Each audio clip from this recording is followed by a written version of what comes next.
High, আমি নন্দিতা। এই বৃহস্পতিবারে সকালের ব্রেকফাস্টে গরম গরম রাধা বল্লভী বানিয়েছি, তোমাদের সাথে শেয়ার করি। চলো, প্রথমে একটা মশলা বানিয়ে নেব। তার জন্য লাগবে মৌরি, আদা আর কাঁচা লঙ্কা। এটাকে ভালো করে মিক্সিতে গুঁড়ো করে নিয়েছি। তারপর এদিকে ময়দাতে নুন, চিনি আর মশলাটা দিয়ে খুব ভালো করে মিশিয়ে তারপরে আগে থেকে বেটে রাখা কলাইয়ের ডাল, আমি ভাজা কলাই নিয়েছি, তোমরা চাইলে সিদ্ধ কলাইও নিতে পারো, দিয়ে ভালো করে মিশিয়ে অল্প অল্প করে উষ্ণ গরম জল দিয়ে ভালো করে মেখে নেব। তারপরে আমি পুর বানিয়ে নেব। তার জন্য কড়াইয়ে তেল দিয়ে তেলটা গরম হলে দিয়ে দেবো চিনি আর আগে থেকে তৈরি করে রাখা মশলা, সাথে কলাইয়ের ডাল। দুটোকে খুব ভালো করে মিশিয়ে নেব। যখন জলটা শুকিয়ে যাবে তখন আমি পুরটাকে নামিয়ে নেব।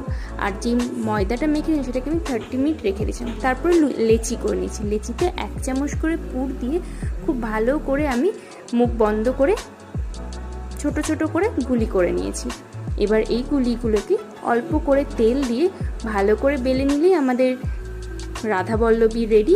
এবার গরম তেলে শুধু ভেজে নিলেই হবে। তেল গরম করে ভেজে নিলেই রেডি আমাদের গরম গরম রাধা বল্লভী। তোমাদের এই রেসিপিটা কেমন লাগলো আমাকে অবশ্যই জানিও, আর বাড়িতে অবশ্যই ট্রাই করো। ভালো লাগলে like, comment, share and subscribe. By.